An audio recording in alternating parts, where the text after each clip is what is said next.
The first thing that came to mind when they laughed was my father's voice. "Get used to it, son.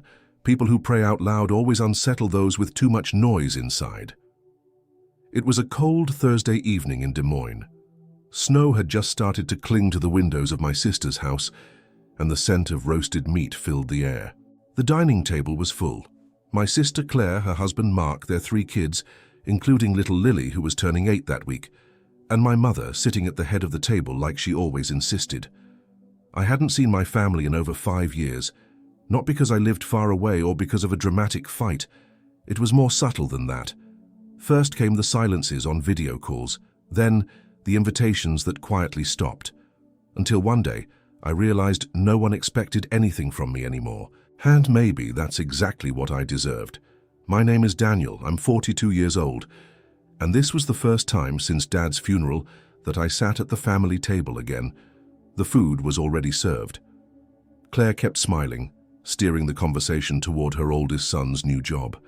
Laughter floated around the room, but to me it all felt distant, like I was sitting behind glass. My plate was full, but my stomach was knotted tight. I took a breath and closed my eyes. Hands folded beneath the table, I whispered a simple sentence. "Lord, thank you for this chance." It was instinct, an old habit, one my father had passed on to me when I was a boy, every evening before dinner, even when our world was falling apart. But before I could open my eyes again, I heard a chuckle, then another, and then someone, maybe Mark, maybe my teenage nephew, muttered, "Look who's back." Pastor Dan. Claire tried to hush them with a sharp, "Come on, guys," but the damage was done. The laughter had already tipped into something colder. I kept my eyes shut a moment longer, like maybe I could stay hidden there. When I finally looked up, no one met my gaze. Silverware scraped against plates, glasses clinked. Everyone was suddenly busy chewing, swallowing the awkwardness they helped create. I should have stayed quiet, I thought, just gone along with it, numbed myself like always. But then I felt a tiny tug on my sleeve. I turned and saw Lily sitting right beside me. Her big, calm eyes were looking up at mine, untouched by the embarrassment of the grown-ups. She whispered so softly I barely caught it. "Can you teach me how?" I blinked, unsure I heard her right. "Teach you what?" I asked. "The prayer," she said. "How you talk to God." I just stared at her, like I was seeing something the rest of the world had long forgotten. Around us, the dinner clatter went on. But for me, time had paused. My niece, the only one at that table who still looked at me without a filter, wanted to learn how to pray. And I wasn't sure I even remembered how to teach someone to have faith. After dinner, while the others migrated to the living room to watch some loud comedy on TV, I stayed behind at the table. My fork lay untouched on the side of the plate. The food was cold now, but I couldn't bring myself to eat. Lily lingered too. She didn't say anything, just sat with me, swinging her feet slowly under the chair, eyes scanning mine every few minutes, like she was trying to read something I didn't know I was showing. Claire walked in briefly to collect dishes. Her eyes landed on me for half a second before she said, "You don't have to stay here alone, you know." It wasn't sharp, but it wasn't warm either. I nodded, not looking up. "I like the quiet." She hesitated, maybe wanted to say more, but turned and walked out. And then Lily whispered again, "Do you still talk to him every day?" I turned to her, unsure whether to smile or not. "Sometimes, not always with words." She tilted her head. "What do you mean?" "It's more like a feeling, a conversation that happens inside, not just before meals." She thought about that for a long moment. "Does he answer you?" "Not always the way I expect," I said quietly. "But sometimes, in ways I don't notice until much later." She nodded slowly, as if that made perfect sense to her 8-year-old mind. Then she looked down at her hands and murmured, "I tried once. I asked him to help Mom stop yelling." The air left my chest in one sharp breath. I didn't know what to say. I reached for my water glass just to do something with my hands. "She doesn't yell like before," she added, almost apologetically, "but she gets tired, and tired turns into loud." "I know," I said, and I did know. Claire had changed since we were kids, more brittle, less patient. We all had our reasons, but it didn't make it easier to watch. "Maybe you could teach me tonight," Lily asked, as casually as if she were asking to play a board game. I looked into her face and saw the one person in that house who wasn't pretending, the only one not wearing a mask. "All right," I said. "We'll find a quiet spot after everyone goes to bed." She beamed, and for the first time that evening my chest loosened just a little. Later that night, after the TV had gone quiet and the dishes were done, I knocked gently on her bedroom door. She opened it in pajamas, her stuffed rabbit tucked under one arm. The room smelled faintly of strawberry shampoo and childhood. We sat on the floor, legs crossed, backs against the bed. "I don't know if I'll do it right," she said, her voice suddenly shy. "There's no right way," I replied. "Just talk to him like you're talking to me, like someone who loves you and is listening." She looked uncertain, then bowed her head and whispered, "Hi, God. It's Lily. I liked dinner, and I'm glad Uncle Daniel came. Please help Mommy not be so tired. And I'd like to have dreams about flying, that's all. Amen." I blinked back something that rose behind my eyes.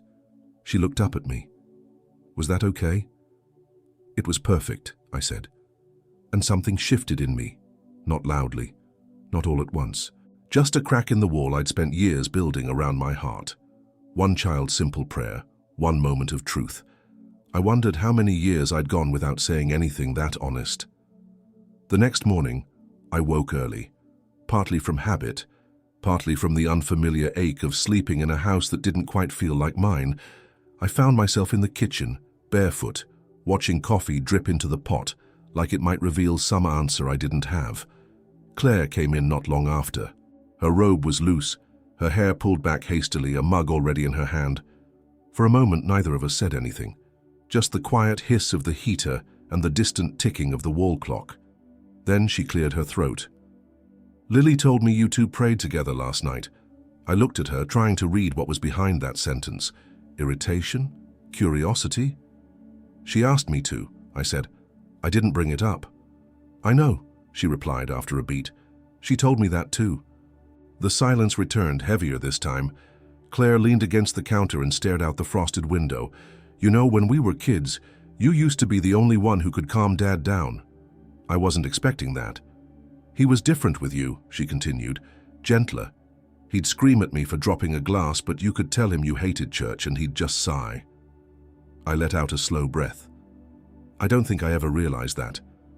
Well, it made me angry. A lot. For a long time, her words dropped like stones between us. I thought about Dad then, his big hands, his voice like gravel, the way his presence filled every room he entered, and how, toward the end, he barely spoke to any of us. "I wasn't better than you," I said. "I just knew how to disappear when I had to. You stayed, you took the heat." Claire gave a short, dry laugh. "Yeah, and then I became Mom." That one landed, not because it was a joke, but because it wasn't. "Claire, I didn't mean to stay away. I just didn't know how to come back." She nodded slowly, not looking at me. "It's not about the prayer, Dan, it's about the gap, the one that opened up after Dad died, and none of us knew how to close it." I stared at the steam rising from my coffee. "I guess I hoped time would do it for us." "Time's lazy," she said. "It doesn't heal anything unless you make it." We stood in that kitchen like two survivors after a storm, unsure whether to rebuild or walk away. Then she added quietly, "Lily doesn't know any of this. She just sees you, and right now that's a good thing." I met her eyes for the first time since I arrived. "I want to be someone she can keep seeing," I said. Claire didn't smile, but she nodded, and that was enough for now. Later that afternoon, Lily asked if we could pray again. She didn't wait for the others to leave. She just took my hand in the middle of the living room, her tiny fingers curling into mine, and bowed her head. The TV was still on. Her brothers were arguing about a video game. No one paid attention, but I closed my eyes anyway, and for the first time in years, I felt a kind of peace that didn't demand to be earned, just received. That night, while everyone slept, I went down to the basement. Claire's house hadn't changed much in structure. The basement still smelled like old cardboard and winter air. I found the same wooden shelves, The same half-broken lamp with the blue shade Dad never fixed. But what caught my eye was a box labeled Daniel Dad's Things. It was in Claire's handwriting. I crouched beside it, my knees cracking in the silence, and lifted the lid. Inside were fragments of a version of me I'd almost forgotten. A baseball glove from high school, the leather still creased where I used to squeeze it before every pitch. A church bulletin folded in half with my name under youth reader. And at the bottom, a journal. Old dark brown leather with a frayed spine. I hadn't seen that thing in over 20 years. It wasn't mine, it was Dad's. I sat on the cold floor, turned the first few pages. His handwriting was sharp, deliberate, the same way he used to teach us to measure a man's words. Most of the entries were brief. Notes about weather, reminders for bills, Bible verses. But one entry, dated 3 months before he died, caught me off guard. Daniel stopped by today, said he was praying again. I didn't ask him why. He looked tired, but his eyes were clearer than I've seen in years. I wonder what part of him is still mine. I read it twice, then 3 times. The words kept echoing. What part of him is still mine? I never knew he'd written about me. I never knew he wondered. I always thought he gave up on me quietly, like you close a door in a hallway you no longer use. And now he was gone, buried, unreachable. But somehow, through this journal, he was closer than he'd ever been. I turned the pages slowly, looking for more.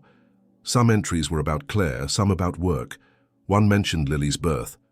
Claire named her Lily, just like the one from her childhood book. She said it made her feel safe. I didn't argue. She looked more like her mother than I expected. I heard a creak above me, the floorboards near the kitchen, someone awake. I closed the journal gently and placed it back in the box, but not before tucking the page with my name into my pocket. When I climbed back upstairs, the house was dark. Only the hallway light was on. I stopped in front of Lily's room, half tempted to open the door, just to make sure she was still dreaming peacefully. I didn't. Instead, I stood there in the quiet, staring at the nightlight shining through the crack in her door. That journal entry had stirred something I wasn't ready for. The realization that my father had seen me. Not perfectly, not always kindly. But he saw something in me he still claimed. And that felt like the beginning of something I couldn't name yet.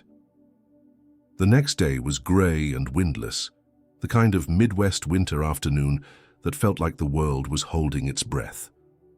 After lunch, I told Claire I needed some air and stepped outside.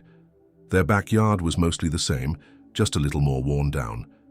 The old maple tree still stood near the fence, though it looked more gnarled than I remembered. I walked over to it slowly, my boots crunching over the thin layer of snow. I reached out and touched the trunk, rough cold bark beneath my fingers. That tree had history. It was where Dad used to hang a tire swing, where I once scraped my knees climbing too high, where Claire buried a bracelet our grandmother gave her after one of their fights, saying she wanted to forget. And it was also where I last saw Dad cry.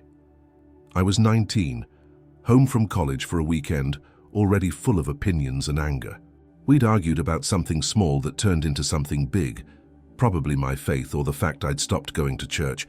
I'd said things I regretted the moment they left my mouth, and he'd just gone quiet. Later, I found him here, standing under this tree in the dusk, his back to me. He didn't say anything when I approached. He just handed me something, a piece of paper folded twice. "I don't have the words for you right now," he said, "but maybe someday you'll understand what I was trying to be." I never opened that note. I threw it away that night in anger, told myself it was just more of his controlling guilt disguised as wisdom. Now, standing here again, I wished I had it, wished I could ask him what it said, wished I hadn't spent so many years making him the villain in every memory just to justify my absence. The wind shifted slightly, brushing through the bare branches above. I closed my eyes. "Lord," I whispered, unsure why the words were coming. "If he ever prayed for me, I hope I didn't disappoint him completely."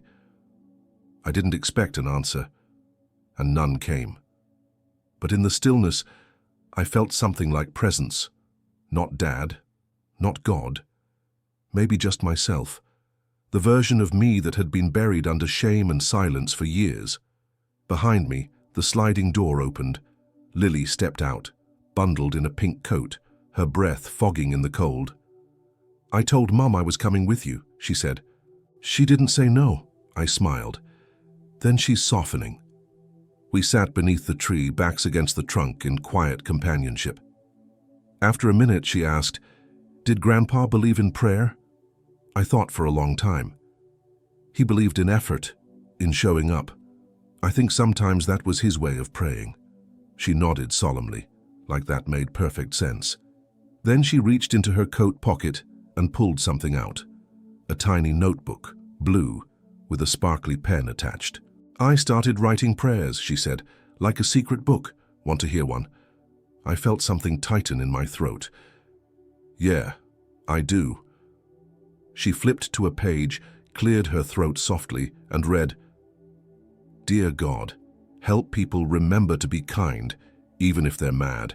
Help me grow up to be someone who makes things better, and help Uncle Daniel stay. Amen." I didn't speak. I couldn't. We just sat there, under the gray sky, the old tree above us. And somewhere deep in my chest, something shifted. I wasn't the man I used to be. But maybe, just maybe, there was still a place for me at the table. That evening, dinner was quieter than usual. No jokes, no jabs. Even the boys seemed subdued, like the tension in the air had reached them too. Claire set the table without speaking, and I helped, careful not to break the silence that felt fragile. Lily sat beside me again. Her notebook was nowhere in sight, but I knew it was in her room, tucked under the pillow like a sacred thing. After we finished eating, Claire surprised me. She turned to me, no mask, no performance, and asked, "Do you remember the last time Dad tried to pray out loud?" The question knocked something loose in me. I nodded slowly. "Yeah, it was the hospital."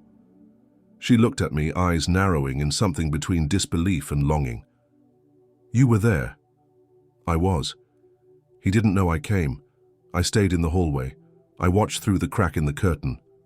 Claire's voice dropped. "I thought he didn't want visitors anymore. I think he just didn't know how to be weak in front of us." Her fork clinked against the plate. She didn't touch her food after that. "He tried to say grace once," she said. "Right after the diagnosis, remember? We were all pretending it wasn't serious, and he said something like, 'Thank you for the time I don't deserve.' That was the last time I heard him speak to God." I remembered. The room had gone silent, everyone pretending not to cry. Dad's voice had cracked mid-sentence, and he'd coughed to cover it up.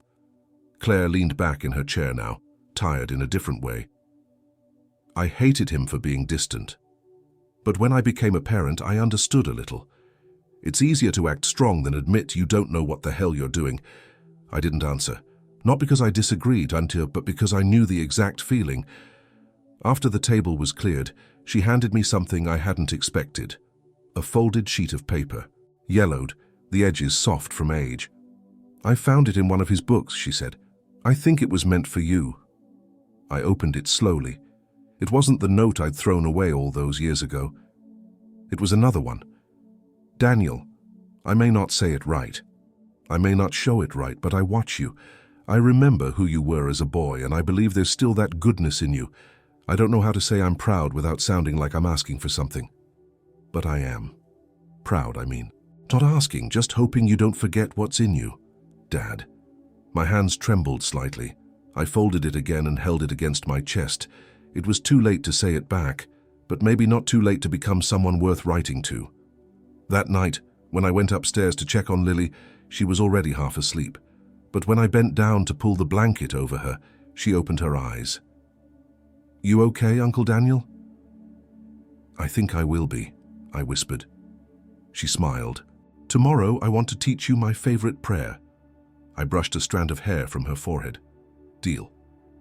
Then she whispered, with her eyes already closing, "You don't have to fix everything, you know. Just stay." Those words, from the mouth of a child, undid me more than any sermon ever could. The next morning I woke up before anyone else. The air in the guest room was dry and sharp, like the cold had crept in overnight through the thin window panes. I sat on the edge of the bed holding Dad's letter in my hand, reading it again in the pale blue light. Part of me wanted to leave, not out of anger, not even shame. Just Exhaustion.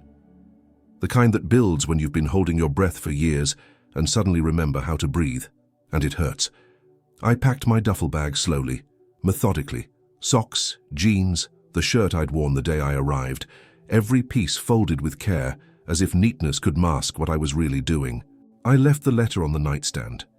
Downstairs the house was still asleep, only the hum of the refrigerator and the creak of old floorboards as I moved through the hallway. I hesitated at the front door, keys in hand, and that's when I heard it. Soft footsteps behind me. "Are you leaving?" Lily's voice was barely audible. I turned, startled. She was standing at the base of the stairs, her small frame wrapped in a blanket like a cape, her hair still messy from sleep. "I was thinking about it," I admitted. She looked at me with that unnervingly direct gaze of hers. "Why?" I searched for the right answer. Sometimes grown-ups feel like they don't belong, even when they want to. Lily walked over slowly and took my hand. Her fingers were cold. "Grandpa used to stand at this door too," she said, "sometimes at night. Mummy told me." I swallowed hard. "Did he ever say why?" "She said he was waiting for someone who didn't come." I closed my eyes, just for a moment. She squeezed my hand. "Don't make me wait." That was it. That's all she said. Then she turned and walked back upstairs. I stood there alone for a long time, holding the doorknob like it was a question I didn't know how to answer. Then I let go. Unzipped my bag, took everything back upstairs and unpacked, one piece at a time. Later, when Claire came down and saw me in the kitchen, she raised an eyebrow. "I thought I heard the front door." "You did," I said, "but I stayed." She didn't say anything right away, just poured herself coffee and sat across from me. After a minute, she asked, "Why'd you come, Dan?" "Really?" I looked at her, and for once, I didn't dodge. Because I didn't want to disappear from my own family. Claire's eyes softened. "Well, you haven't," she said. "Not anymore." That night, Lily handed me her notebook again, a new page, freshly written. "Dear God, thank you for making Uncle Daniel stay. I think he has a lot of good left. Help him see it too." I smiled and asked if I could keep that page. She nodded and tore it out gently, placing it in my hand like a treasure. I folded it carefully and tucked it into my wallet, right next to Dad's letter. Because sometimes the things that keep us from leaving aren't loud declarations or grand gestures. Sometimes they're just the quiet, steady voices of those who still believe we matter. A few days passed. I stayed. It wasn't dramatic. There was no emotional speech, no sudden family hug around the fireplace. It was quieter than that, shared cups of coffee in the morning, the sound of Lily humming while brushing her hair, the creak of Claire's footsteps upstairs as she moved through her routine. I helped around the house, fixed a leaky faucet, replaced a broken step on the porch. Things I would have done years ago without being asked, back when I still believed usefulness was the only way to be accepted. But now I did them not to earn a place, but because I already felt like I had one. One afternoon, Claire asked if I could help her go through some of Mum's old boxes in the garage. "She's thinking of moving in with Aunt Jo," she said. "Wants to clear out the house." We pulled dusty containers onto the cold concrete floor. Some were filled with old Christmas decorations, others with Claire's childhood schoolwork, glitter-glued posters and misspelled poems. But one box stopped us both. It was labeled in Mom's handwriting, "John Final Things." John, our father. Claire looked at me, eyebrows raised. "You okay opening it?" I nodded. Inside were a few of his shirts, the flannel ones he always wore in the fall, his Bible, worn along the edges, a black and white photo of him and Mom on their wedding day, the corners yellowed. Then, buried at the bottom, was a sealed envelope with my name on it. Daniel. I froze. Claire didn't speak. She just stood back, giving me space. I opened the envelope with trembling fingers. Inside was a single page, written in that familiar, forceful script I hadn't seen in years. "Son, I know I failed you in some ways. Probably in ways you'll never tell me. I carried my faith like armor, But I didn't realize I'd taught you to do the same, not to feel it, but to wear it to survive.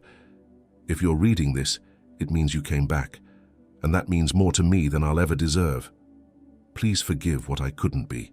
And if you still pray to remember, I asked him to watch over you, every night even when I couldn't say it to your face. Dad. I sat there, the letter shaking in my hand. Claire knelt beside me. I didn't know that was in there. I didn't either, I whispered. And for the first time, I didn't try to hold it in. I cried, not loudly, not broken, but deeply. A grief that had waited patiently for years, now finally allowed to speak. Claire rested her hand on my shoulder. He did love you, you know. He just didn't know how to show it without making it feel like a lesson. I nodded. I used to think love was something you had to earn by agreeing with someone, by being who they wanted you to be. And now? She asked. I looked at her. Now I think maybe it's something you give, Ina, even when it's messy, even when you're scared. That night, I sat with Lily again. She asked if I wanted to write a prayer in her notebook this time. I hesitated. What if I mess it up? She giggled. Uncle Daniel, it's not a spelling test. So I took the sparkly pen, turned to a fresh page and wrote, Dear God, thank you for small voices that carry truth louder than sermons. Thank you for second chances, for old wounds that can still find healing, and for the ones who wait at the door just in case we come home. Amen. Lily read it, then hugged me without saying a word, because sometimes we say everything we need, in silence. It was my 6th day in Claire's house. By then, the rhythm of the home had softened around me, not fully accepting, not completely at ease, but no longer brittle with tension. One evening after dinner, I found Mom in the living room, sitting in her usual chair, knitting something small and pink. I sat down across from her, unsure why my hands were sweating. She didn't look up. You staying longer? I think so, I said. If that's okay. It's not my house anymore, she replied, her needles clicking steadily. That stung more than I expected, but I knew she didn't mean it to wound. It was just her way of keeping things tidy, unsentimental. After a pause, I asked, Did Dad ever talk to you about me after I left? She stopped knitting mid-stitch, her fingers held still, the yarn pulled taut between them. Sometimes, she said. Not often. Your father wasn't a man of many admissions. What did he say? Mom let out a quiet breath. He said you saw through him, said you challenged him in ways he didn't know how to answer. He admired that, but it scared him too. I swallowed. I always thought he was disappointed in me. She set the needles down. He was, but not for the reasons you think. I leaned forward. Then what were the reasons? She looked at me, finally, her eyes sharper than I remembered, but not unkind. He was disappointed that you stopped fighting for us, not because you left church or lost your way or said the wrong thing, but because you walked away without ever asking him why he was so hard on you. I stared at her, stunned. You mean he wanted me to confront him? No, she said softly. He wanted you to try to understand him, the way he never tried to understand you. That hit harder than anything else. I sat back in the chair, a dull ache spreading in my chest. I didn't know how, I said. She nodded. Neither did he. We were quiet for a while. Then she reached into the drawer beside her and pulled out a cassette tape. Old, cracked, the label faded. He recorded something, the week before he passed. I've never listened to it. Maybe it's time someone did. She handed it to me. That night, after everyone had gone to bed, I found an old tape player in a box in the garage and sat at the kitchen table with the house dark around me. I pressed play. The tape hissed for a few seconds, then his voice came through, lower than I remembered, slower, like he was choosing every word with care. If this gets to Daniel, I don't expect it to fix anything.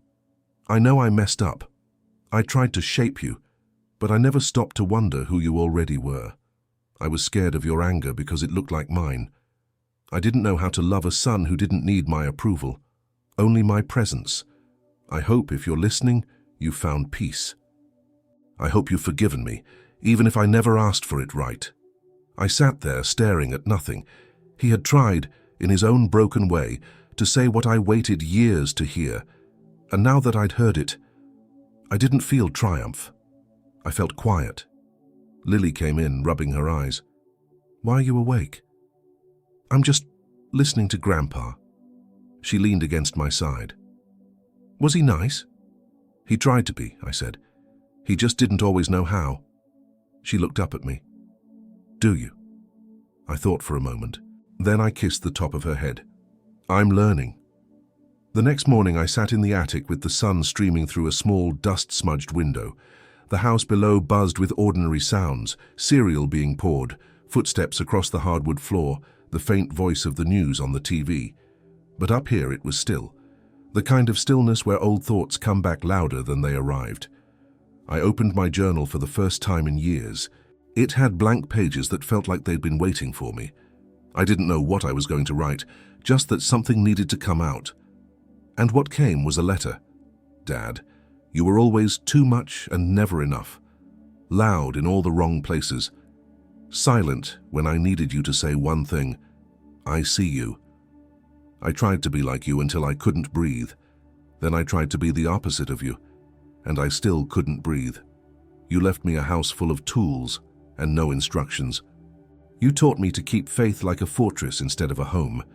You said God was near, but you made him feel far, like someone watching from the doorway, arms crossed. And yet, I remember the way you fixed Lily's dollhouse without being asked, the way your hand trembled when you held Mom's in the hospital. I remember the way you looked at me the day I told you I was done pretending. You didn't speak.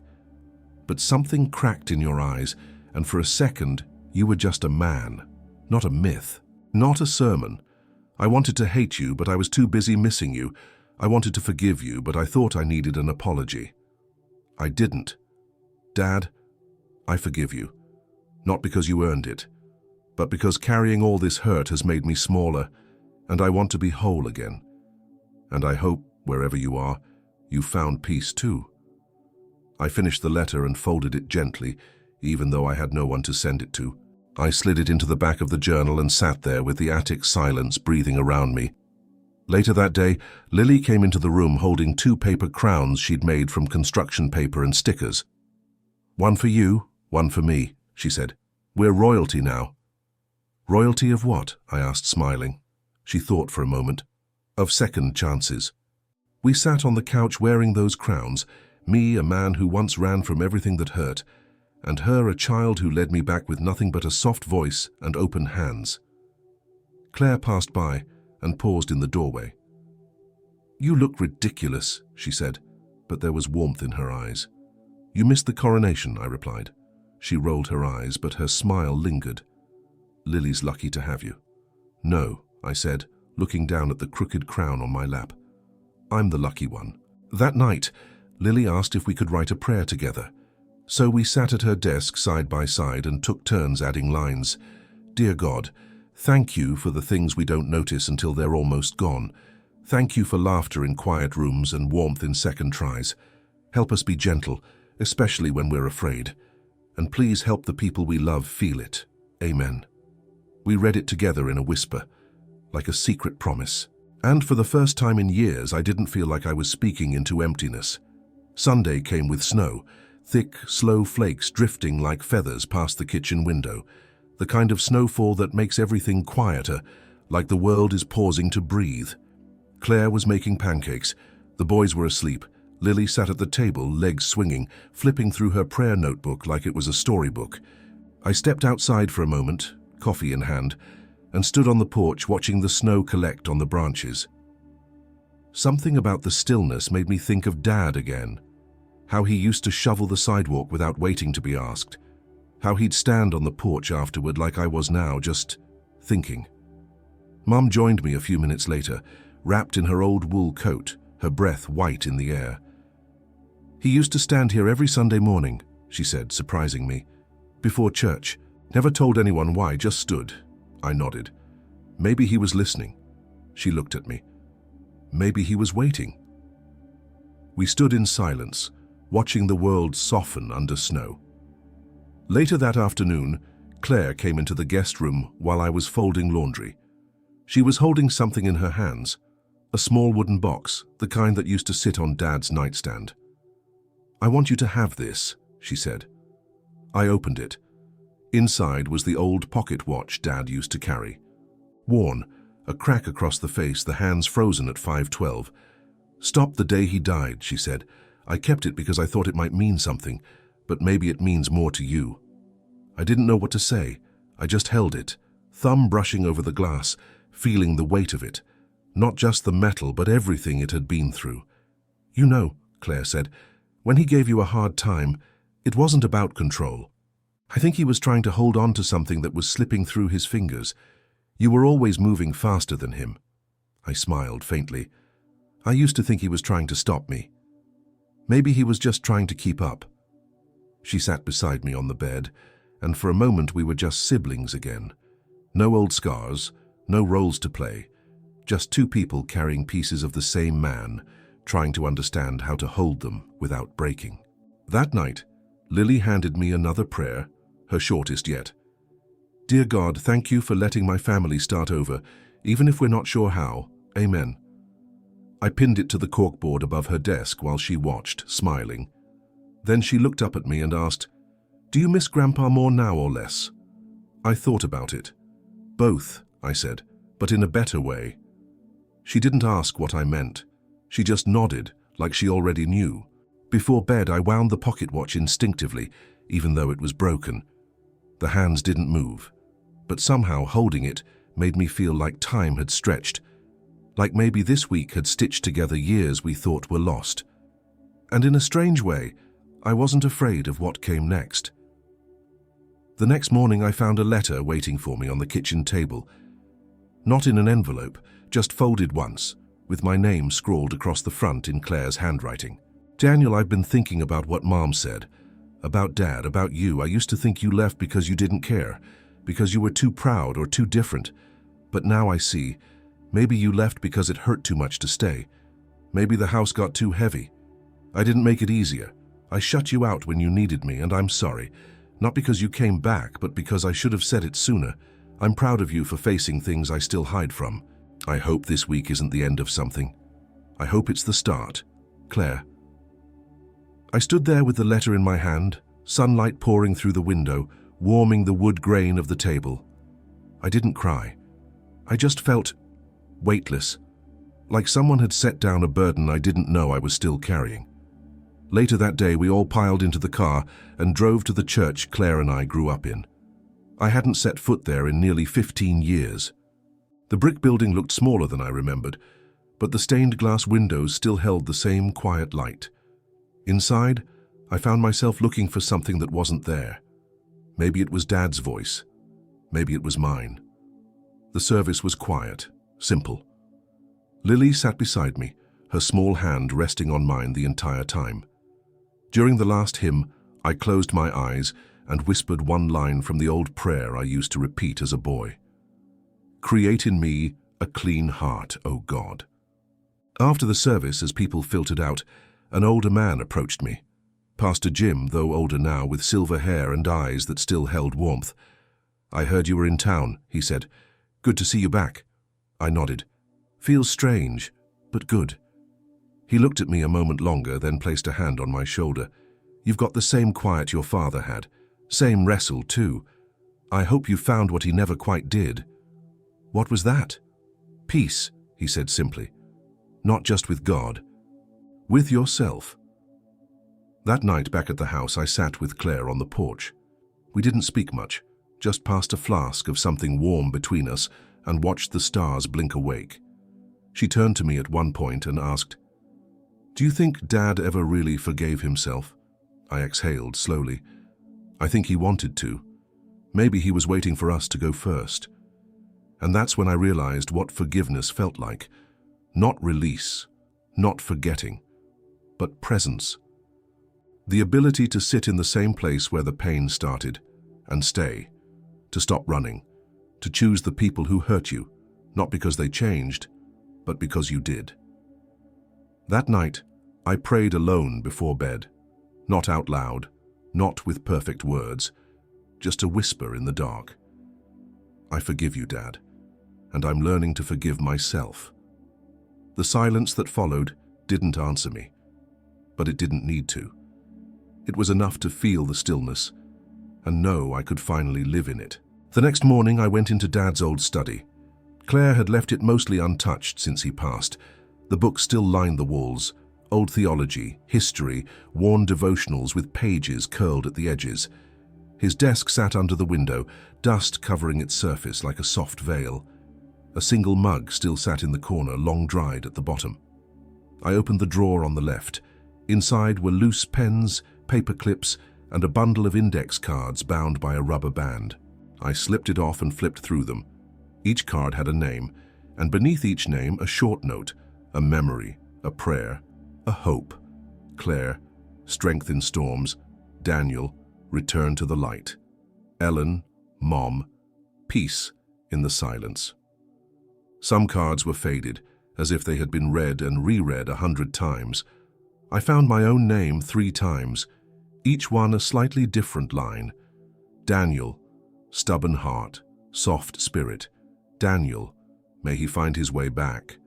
Daniel, the boy who never stopped asking why.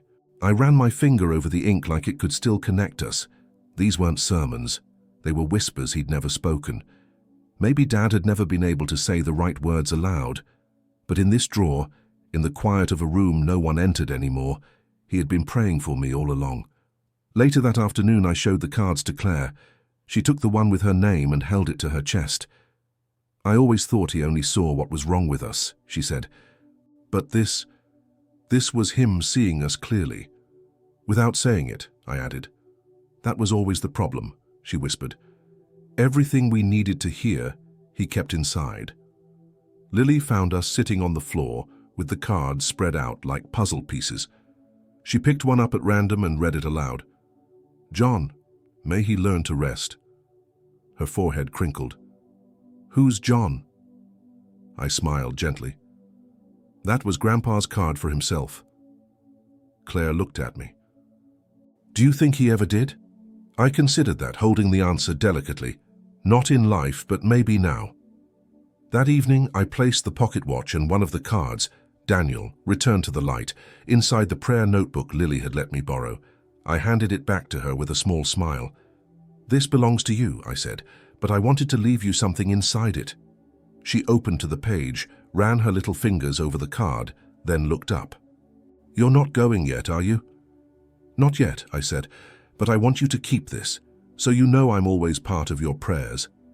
She nodded solemnly, the weight of her heart somehow larger than her years. That night, she asked to pray one more time before bed. We knelt beside her bed, just like Dad used to kneel beside mine, and she whispered, Dear God, thank you for words, even the ones we never say. Thank you for quiet things that grow. Help Grandpa rest, help Mom laugh, help Uncle Daniel stay close, amen. I kissed her forehead, turned out the light, and stood in the doorway longer than I needed to, because when you've spent your whole life looking for a way back, it matters who holds the door open. The next night would be my last one there, and for now. Claire and I both knew it, though neither of us said it aloud. I had work waiting back in Denver, bills that didn't pause for grief or grace. But this departure was different. It wasn't escape. It wasn't retreat. It was something quieter, something rooted. That evening we decided to have dinner, just the 4 of us. Claire, Lily, Mom, and me. The boys were at a friend's house, and Mark was working late. It felt smaller, slower, like the family was pausing to breathe again. Claire made chicken pot pie, the kind Dad used to love. Mom set the table without being asked. Lily folded paper napkins into triangles and placed one at each plate like a hostess. Before we sat down, Lily cleared her throat and looked around the table. I'd like to say grace, she announced. Claire raised her eyebrows slightly but nodded. Go ahead, baby. We all bowed our heads. Dear God, thank you for this food. Thank you for families that get better at loving each other. Thank you for second dinners and second chances. Please help Uncle Daniel have safe travels, and help him come back soon. Amen. There was a moment of silence after she finished, not out of awkwardness but reverence, like something sacred had just passed through the room and brushed our shoulders. Dinner was warm, full of quiet laughter and stories we hadn't told in years. Claire shared one about me falling out of a canoe when I was 12. I told one about her trying to give the family cat a bath of forgiveness when she was 7. Even Mom laughed, a sound that had become rare and precious. After the dishes were done, Claire pulled me aside. "You know," she said, "I didn't expect this week to feel like anything more than obligation." "Same," I replied. "But it did," she continued. "It felt like a thread being picked up again, a thread I thought was broken." I nodded. "I think I needed this more than I knew." "Don't disappear again," she said, her voice firm but gentle. "I won't," I promised. Later, I found Lily already asleep in her bed. She had her notebook under one arm, the pocket watch tucked beside it like a keepsake from a story she'd been written into. I didn't wake her. I just sat beside her for a while, listening to her breathe, watching the slow rise and fall of her chest under the blanket. And I thought about Dad, about the time he knelt beside me after I'd broken a window playing baseball. He hadn't yelled, he hadn't lectured. He'd just looked at me and said, "We all crack something, son. What matters is what you fix after." I finally understood. Forgiveness isn't a line you cross, it's a choice you keep making. In silence, in memories, in the way you pack your bags a little differently than you did before. The house creaked gently around me, and for the first time in a long time I felt it, not just as a place where I grew up, but a place I could return to. The morning I left, the sky was a soft gray again, snow melting into patches on the lawn. Claire handed me a thermos of coffee and a brown paper bag with a sandwich inside, just like Mom used to do when I left for school. Lily was already dressed, her pink gloves mismatched, standing by the front door like a sentry. She held her prayer notebook tight to her chest. "Do you have to go?" she asked. "I do," I said. "But I'll be back. That's not a promise I make lightly." She handed me a folded page from the notebook. "This is the last one I wrote for you. You can read it when you're on the road." I tucked it into my jacket pocket without opening it. "Thank you." Claire stood behind her, arms crossed in that way she always did when she was trying not to show too much. "Text when you get home," she said. "I will. And if you disappear again, I'll come find you." I smiled. Fair deal. Then, to my surprise, she stepped forward and hugged me. Not a stiff sibling gesture, a real hug. Her arms around my shoulders, her head resting for a moment like it belonged there. When she pulled back, she didn't say anything else. She didn't need to. I got into the car, started the engine, let it idle while I sat there and looked back at the porch. Lily stood waving. Behind her, Claire holding the door open just wide enough that it didn't latch. The house didn't close behind me. On the drive, I finally opened the note Lily had given me. It was written in her careful, slanted handwriting. "Dear God, thank you for sending Uncle Daniel back. Thank you for helping him pray again. Please keep him safe. Please help him forgive himself a little more every day. And please let him know. Some people never stop believing he was good. Amen." I pulled the car over just for a moment, not to cry, not to break, just to sit, with the weight of that grace. A child's prayer, soft as breath, had done what years of silence could not. Forgiveness had never been about who said sorry first. It was about who dared to stay open, even when it hurt. Back home in Denver, I placed that note beside Dad's final letter, both tucked inside my journal. Not to hide them, but to remind myself, daily, what healing sounds like. And every night since, before I go to bed, I whisper one line into the quiet. "Thank you for the chance to come back." If this story stirred something in you, a memory, a feeling, or even a name you haven't said out loud in a while, I want to hear it. Tell me in the comments, who do you still pray for? Or who are you learning to forgive? Your story matters. And sometimes, writing it down is the first step toward healing. If this video meant something to you, please share it with someone who might need it today. Don't forget to subscribe to the channel. We have more stories just like this coming your way. And make sure to watch the next video that's about to appear on your screen. It might be the one your heart's been waiting for.